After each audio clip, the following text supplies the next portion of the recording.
We're gonna try to get our garden going again this year. We skipped last year, we just didn't have enough time. And I wanna try a couple of different techniques for preparing my garden. It's kind of sod at this point now, not really grass, but just weeds and sod. We mowed it all summer last summer. Hey, we thank you for watching our videos. We'd appreciate it if you'd press that like button and subscribe if you haven't done so. Introducing Bertha Big Bottom, the widest heavy hitch ever made. 16 70-pound weights. It'll weigh almost as much as Bertha herself. Most of the time I would just till this, and quite frankly, tilling it would do the job. A lot of folks are still hung on to the idea of plowing, going a little bit deeper, typically a moldboard plow. So I want to look at some alternatives to that. If you look at our garden, you can see we plowed it, I believe it was like 5 years ago at this point when I first got here, and there's still a hump in the middle and furrows in the outside. Even though I've done a lot of tilling and work on it, it continues to have that movement of soil where I piled it all toward the middle, right? I probably need to get out with a land plane or, you know, maybe that new land leveler from Heavy Hitch and level that off once I get it tilled up a little bit. But meanwhile, I'm trying to comment on the idea that just using a plow is really aggressive and transports a lot of soil, leaving furrows, leaving humps that may not be that desirable for you, right? So even though it's a traditional thing and I enjoy plowing as much as anyone, it really is pretty destructive. And of course there's the soil aspects as well. People say that that plowing is not good for the soil. So I'll try a couple different techniques here for digging a little bit deeper. I've got this new, I'm calling it the Big Bertha heavy hitch on here. It'll hold up to 16 weights. I've only got 2 on here because, well, the soil is pretty wet and I don't really need much to push down on the soil. And with this little tractor, I don't need that much ballast. So if I put all 4 of these on here, actually you'll notice it's got 5 2-inch receivers, one in the middle. But if I put all 4 on here, then I think that's a little too much. I'm only able to pull it maybe 6 inches deep. I'd like to go a little deeper than that. So what I'm gonna do is I'm gonna take one off. I'm gonna take one off and put it, and then put the remaining one here in the middle. So I've only got 3 on.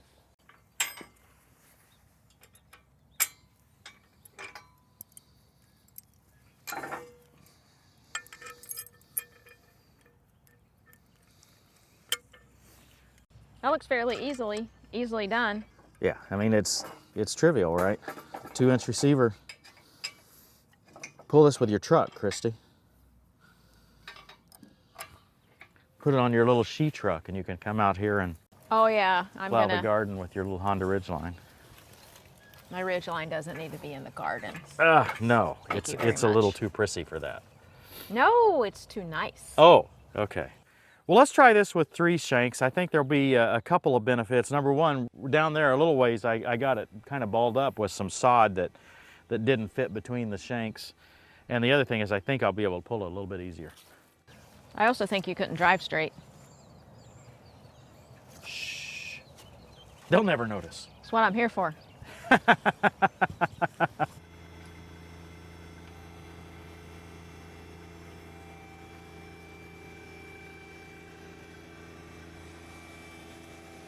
One thing I want you to notice is that in an application like this, a stock 1025R does not have enough hydrostatic power to spin its wheels. We've got the rim guard rear tire liquid ballast along with wheel weights and the downward pulling force of the attachment itself here, all working together to keep the tractor firmly planted on the ground. We've tested in the past and we get about 2,200 pounds of pull out of this little tractor, which means that it would spin its wheels if the tractor weighed less than 2,200 pounds, or at least if the combined tractor weight and downforce of the attachment were less than the 2,200. So in most applications, say loader work for example, the tractor will have enough power to spin its wheels. I guess this is a long way of saying that the transmission is really optimized to this particular tractor. There's not much need to give the transmission any more power because, well, it would spin its wheels anyway.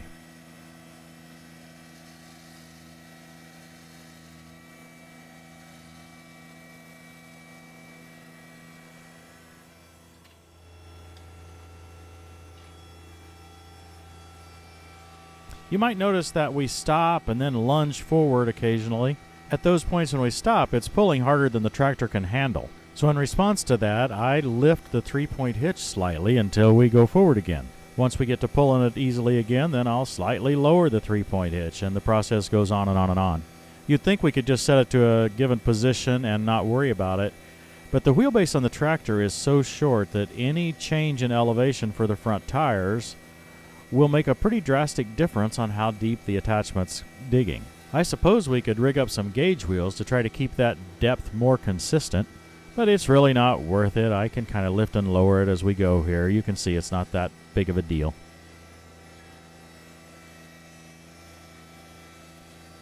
Well, the 3 tines worked a lot better. Let me kind of describe some things that I'm seeing here. When I had all 4 tines on, they were pretty close, meaning that the sod couldn't get through very well. And you can see again that I choked up over there one time, and in several times it would grab big clods and kind of move them. In the case where I have 3, you can see a lift. This lift shows that we're moving that soil below, right? So we're getting that deep tillage effect without the moldboard plow effect of getting everything out of the way. We are still breaking up the sod, right? But we're not doing it quite as aggressively. They used to call this chisel plowing or ripping on the farm, and they still do that. The farm right across the road here, they rip it every year or every other year. They use a little fancier rig, of course, than what we've got here, but they still do that job. Now, a lot of folks use a no-till practice on the farm, and my family does mostly no-till. So they don't do a lot of this ripping anymore, but the advantages here are to get rid of a hard pan, okay? At the bottom of where you work every year, it can get hard there and packed, and by running these rippers through a little bit deeper, you can allow the moisture to get through there, allow the roots to get down. Now, if you're concerned about the width here and you don't have enough tractor, you have a 1025R, and you can only handle 3 at a time or maybe even 1 at a time, well, you can go over this again, right? You can go over it sideways, you can do whatever you want there. It's March here, we can't plant yet. There will be freeze, almost certain that there'll be freeze after this. So we can't plant yet, and it's a good thing because I would not want to start in on this. This soil's really a little bit too wet yet to till. And that's one thing we have to be concerned about when we're actually getting to planting time. We cannot work the soil when you can make mud balls out of it. It just will not work well at all. So if we don't get rain, we're in trouble here already. But as long as we get some rain and melt this down just a little bit, it should be all fine. Let me show you another option that Heavy Hitch provides.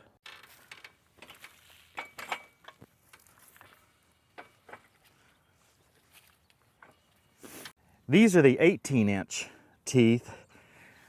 They're probably the perfect size for the 1025R.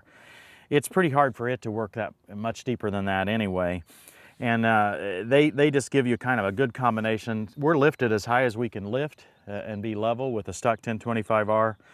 So that's about right. Now, Heavy Hitch does offer this longer 28-inch tooth here. It's not meant to be mounted up here. No, I just didn't want to hold on to it. It's not going to do any good up here. It can be mounted in one of these holes as well. We showed that in an early video years ago, and with that one ripper tine, we could sock it in all the way, right? And we could really rip deep. I'm not sure for us in our good black soils that provided a whole lot of value, but it is an option if you want a longer ripper. There's a couple of benefits to this longer one. It has a replaceable tooth. The teeth on these are fully attached, but you can take this tooth off and put on a middle buster, right? So that if you want to plow a little wider, you can do that. Those go in holes right up here. Okay, so that's another option if you go with the 28-inch point. Now these are soft bolts so that this bottom one becomes a shear bolt. Right? If you happen to hit something really hard, this will shear. We've actually done that in the past. Gives a lot of options.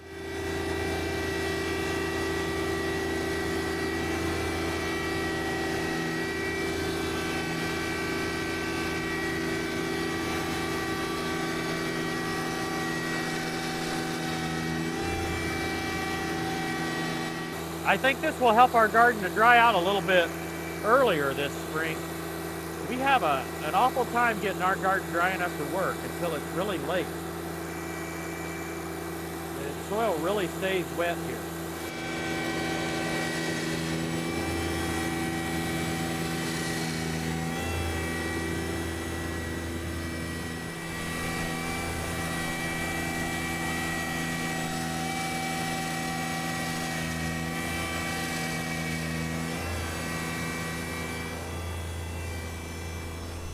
I know it.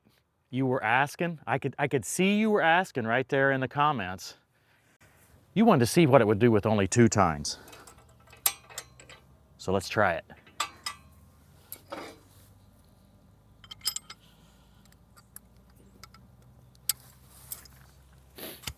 Can we make it go any deeper? Look at the front end of the tractor. I can definitely pull it deeper with only 2 tines. Hey, if you're thinking about a new little tractor, we've got a pretty good opportunity, I think, coming up. We're calling it the Tractor Blitz. These tractors are essentially new. A lot of them are 5 hours or less and probably have never even been off the dealer's lot.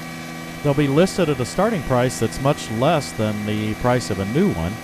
And then starting in early April, the price will be lowered every 12 hours until someone buys it. We're hoping that cloudstore.co has this particular website ready for us by our next episode. You can then get comfortable with it and be able to apply for financing, I think. Christy and I are going to go take a first-hand look at these tractors, and we'll have video of each of them so that you can see exactly what you're getting. So it seemed like to me it went deeper. Oh yeah, it went And a lot then deeper. can you go back and straddle one of your rows and do that same thing in between? Sure, let's do it. Okay. We'll have more detail on this tractor reverse auction, as they're calling it, as we get closer to the starting date in early April. Meanwhile, if you think you would be interested in an almost new tractor with factory warranty remaining, hang tight.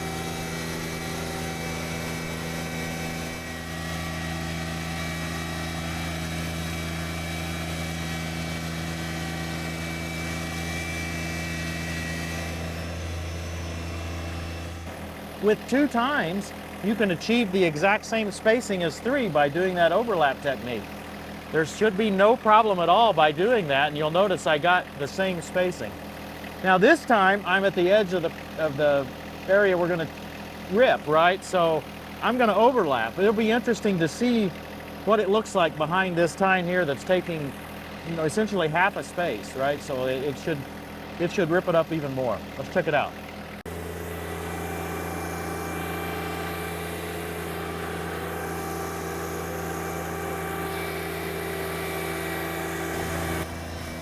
Okay, I'm not getting the ripper track right between the other two, but, well, it's close enough.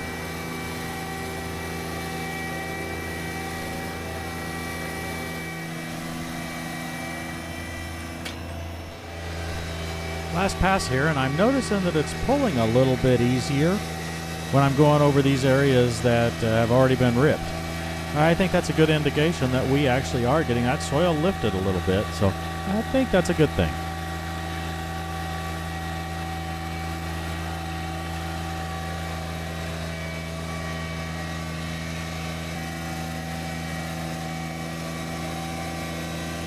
With 1025R and our soil types, I like 2 shanks. That seems to work the best to me, and that gives us a lot of options with overlapping, and it just provides plenty of options, a lot of clearance for trash to get through there. I like that a lot. Now, in a prior episode, we showed the land leveler from Heavy Hitch. If you haven't seen that episode, go check it out. It performed really well on our driveway, and I think we'll get a chance maybe to show it in some other situations. Who knows, maybe out in the garden here when it gets a little drier. But some folks asked about using a box blade with the scarifiers down. Well, these are scarifiers, right? So one of the negatives of using a box blade is that you move your rock. You know, you get it caught up in the blade and you end up moving it when you don't really need it moved that far. You just kind of need it dug up and scratched. You could put 4 or 5 rippers on this and run it through your driveway, you know, shallower, and you could do the scratching without the risk of your box picking it up, right? So I mean, I think it could be for an aggressive fixing of a driveway that's got huge potholes, that, you know, something like this could work really well, and yet still not transport that rock to where you don't want it. So, you know, it's just another use for it. Christy's got tons of ideas for all these 2-inch receivers and different things that we could put in there. Yep. More than what we could ever possibly talk about in a single episode.